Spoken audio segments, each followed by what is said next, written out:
Okay, welcome to my artifact analysis presentation. My name is Stefano Flower, and here we have my artifact analysis table. You'll see that each PLO has an I, a D, and an M. And in the slides that follow, I'll go over each artifact in more detail and the course that each artifact is from. So the first artifact is a source practitioner research study review.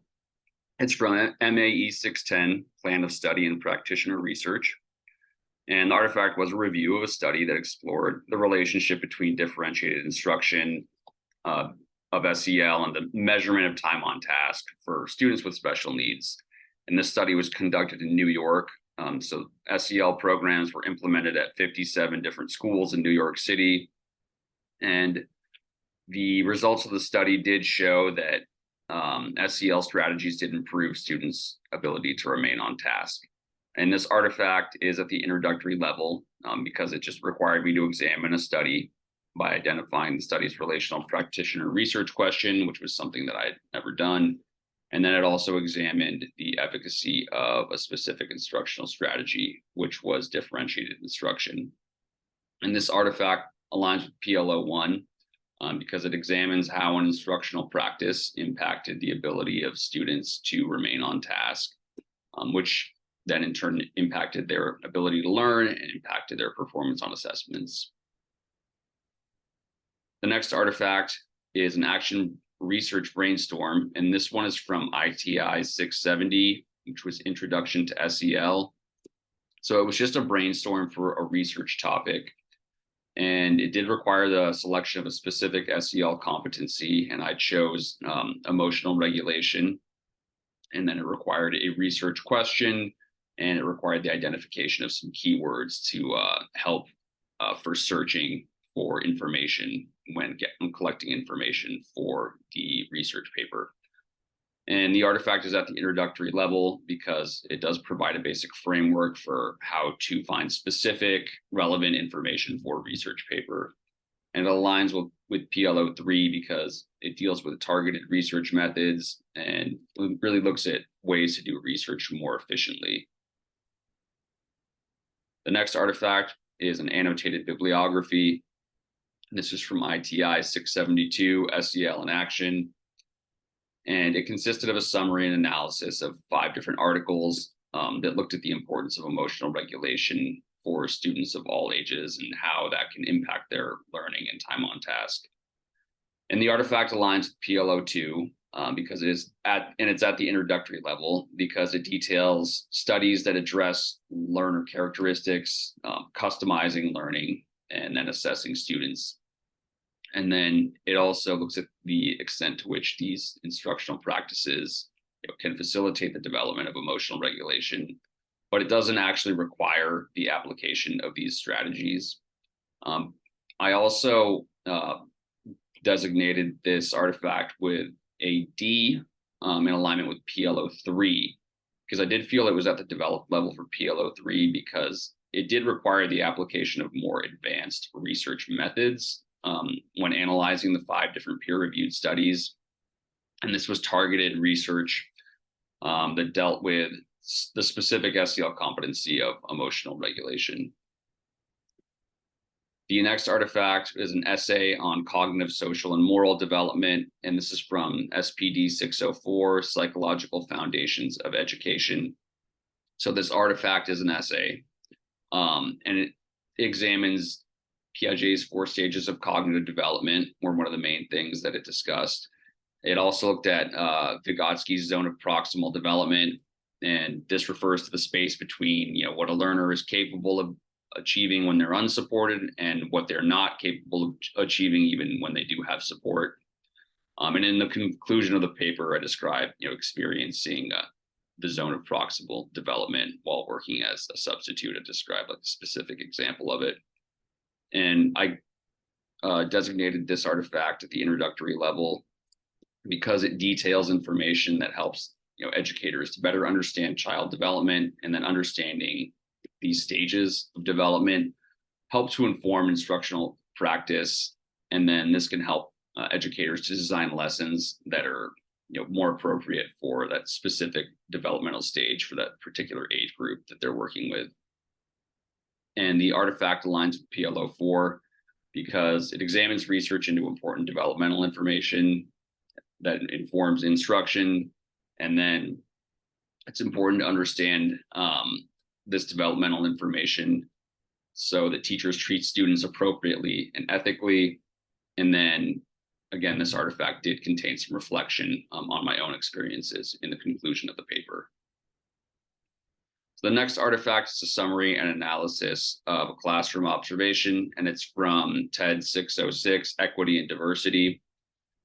So this essay, again, basically just summarizes and analyzes this observation that I conducted in a 4th grade class. And it took place over the course of a full day. So this lesson included group reading rotations, read alouds. Students worked on graphic organizers. They had math rotations. And in my analysis of this, in this lesson, I noted that a lot of cooperative learning was used. There were inclusion strategies that were used for students with special needs. And I really took note of the importance of peer interaction, especially for the special ed students. And it really showed the benefits of inclusion for both gen ed and special ed peers.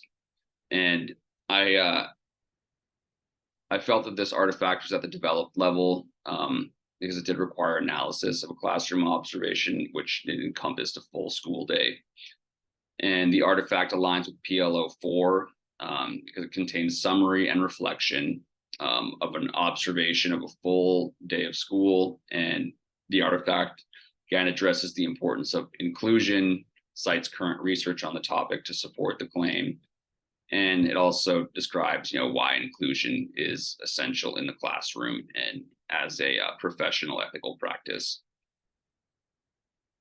The next artifact was a matrix for students with intellectual disabilities, and this is from SPD 608, Exceptionalities.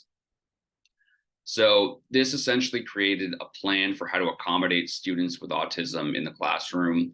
It lists indicators and characteristics of autism, typical development, protective factors, effects on learning, effects on classroom functioning, and all of this is detailed in a table. So the artifact is at the mastery level because it basically provides a blueprint for the implementation of previously learned strategies and then outlines how to identify certain characteristics of autism and then details, how those characteristics can impact student learning, and then provides a framework for how to accommodate these students. And it provides a list of interventions. And I felt that this artifact aligns with PLO2 because it identifies learning characteristics of the students with autism and then provides an action plan for implementing special ed interventions. So then this, of course, includes customized learning and then modifications to assessments. The next artifact was a lesson plan, self-evaluation, and this is from TED 623, Language Development Methodology for Secondary and Middle School Students. So this was a 2-part assignment, and the first part was just a PE lesson plan on how to shoot a basketball jump shot, which I wrote and then implemented. And then the second part was a self-evaluation of the lesson, so like a reflection portion. And this artifact is at the developed level because the first part of the assignment is a lesson plan that I wrote and implemented. But the artifact is also at the mastery level because the second part of the assignment did require reflection. And the artifact aligns with PLO1 because it involved the writing and implementing of a lesson plan that involved direct instruction and modeling of a skill. It also included a learning and assessment portion because I did have my students attempt multiple jump shots, and then I informally evaluated them, offered prescriptive feedback based on their form and technique. The next artifact was a behavior management notebook, and this is from TED 626, which was a behavior management course. So this artifact was actually very very helpful for me. It describes a variety of behavior management strategies like positive reinforcement, giving students verbal warnings, taking away privileges. And it has a table detailing an action plan for how to implement specific behavior management strategies during a lesson, and details how and when to create rules and procedures and how to implement them. And then it details when to share the plan with students and parents, and talks about when they need to be reviewed if, say, for example, behaviors are not improving in the class. This artifact is at the developed level because it identifies behavior management strategies. It illustrates how to use them in a behavior management plan, and then lays out an action plan for how to implement the plan effectively. And it aligns with PLO2 because it designs a learning experience in the form of a lesson plan, right? And addresses the learner characteristic of behavioral challenges through behavior management, and customizes learning by implementing rules and procedures to address these behaviors. And it also discusses what to do when an assessment of student behavior determines that no improvement is taking place. And the next artifact is a lesson plan. And this is from TED 632, Content Area Curriculum. So this is from when I was doing my student teaching. And it is a PE lesson plan that focuses on aerobic and anaerobic endurance. So it describes the beginning of the lesson where I talk about the difference between aerobic and anaerobic endurance. And then it also goes into the next phase of the lesson where I split the class up into small groups, modeled a few different exercises, and then had the students perform the exercises. And the lesson concluded with a written quiz where students were required to identify 2 aerobic and 2 anaerobic exercises.